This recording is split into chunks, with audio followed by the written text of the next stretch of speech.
You also were active in the infiltration of many cultural groups. Before we go into that step by step, how much research and study did the FBI engage in of black culture in the late 60s? A great amount. Give me an idea. From the thing is, I can. They have a file on every type of magazine that blacks read. They have a file on the music. Music, dance, theater, actors, comedians, you name it, man. And they would actually study these different... Yes. Oh, yes, definitely. Always pushing help, welcome to better understand myself. So in this video, we back on Officer Tatum. Okay. I was reading Claude Anderson book, Powernomics, and, just rereading it, man, because if y'all don't know, I always put Claude Anderson on the back of the book. And Claude Anderson always been somebody that stood on business when it came to Sambos and sellouts. So, I was reading the book, and Claude Anderson was talking about the Meritorious Manumission Act of 1710, and that was when black people were able to pretty much tell on slaves, pretty much work with the higher ups, work with the masters, so they can pretty much inform them what's going on with black people or create something for the masters so you could be free. And it's what made a lot of people distrust each other in the black community. But I'm going to read some of it. Then I'm going to show you of how a lot of the white community right now is pretty much going after Officer Tatum.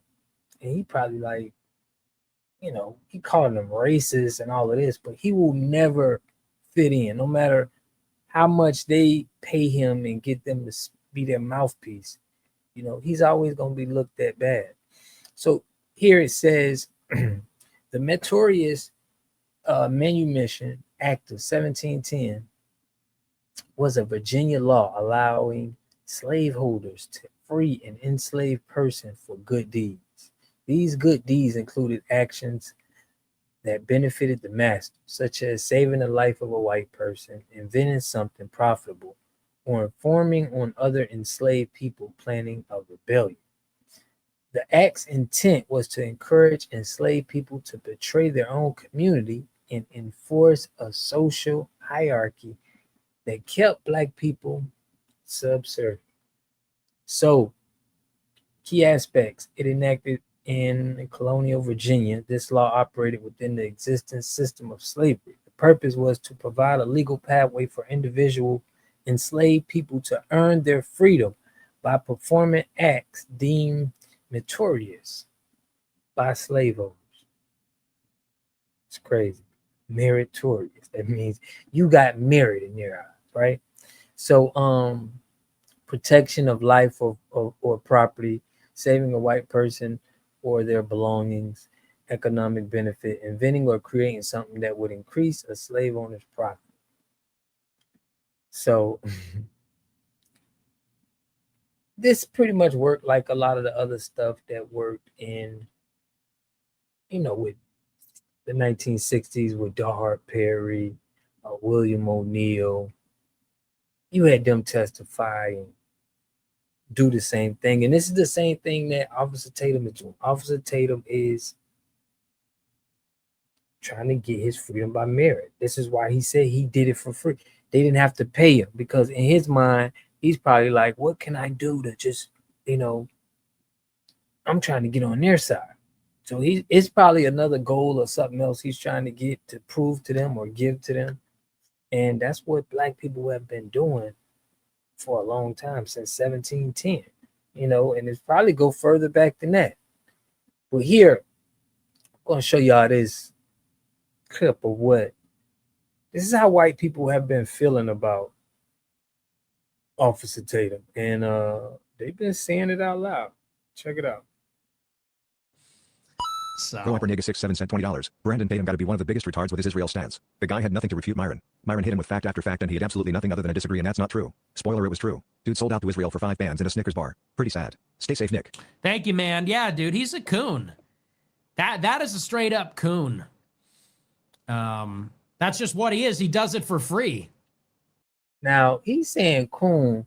That ain't in y'all vocabulary. I understand, but that's what we call them, and we call them coons. But they be feeling like that ain't y'all. Like you ain't in a position to call them that. But this is how they feel about it. He goes, I don't take money from Israel. I don't take money. Oh, you do it for free then? Wow. Good boy.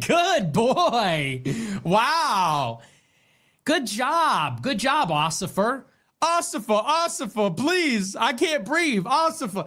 Good job, Officer Tatum. You do it for free. Good boy. He's shilling for Israel for free. Don't even need to get paid. That's a good boy. Now, this is how they feel about him. They just making fun of him, and he don't like this. But black people been saying this, and we knew this was coming. Nobody don't like nobody who's going to throw their own people under the bus. It's like you can never trust them.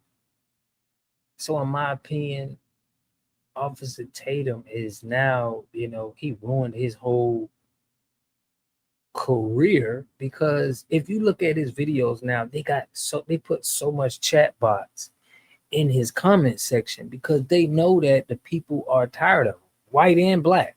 So they have to force for him to get to seem like he has, credibility with the people, which he has none. Okay? He has none. The black people that he had, they were just following him because they were right wingers. But once a bunch of white people start turning on Officer Tatum, they're going to treat Officer Tatum just like the rest of the black people that they treated. Like, oh, I'm getting written up, and just trying to stay on the right side. This is a eye-opener for everybody. You shield for somebody that it's gonna ruin your credibility. And all right. This needs to happen to Officer Tatum, in my opinion. But I want to know what y'all think about this in the comment section. I'll catch y'all in the next video, man. Peace and love. You are totally dependent on other people to take care of your needs because you don't have those roots sunk into the ground. To have a community, you must have 3 things to have a community in it. You must have a wholly independent economic structure that can provide goods, service, products, and things for your own people, and jobs and tax bases for your own people. You should at least control 4 basic things. You should be trying to control water, food, medicine, and energy to be able to survive. Here we got Mr. Pollock. He had a cornfield. He took advantage of a free water test from us, and this is what we found in this water. We found sulfur, we found hardness, and we solved these problems with an easy fix of 2 tanks. So get your free water test today. Stay blessed. Click the link below.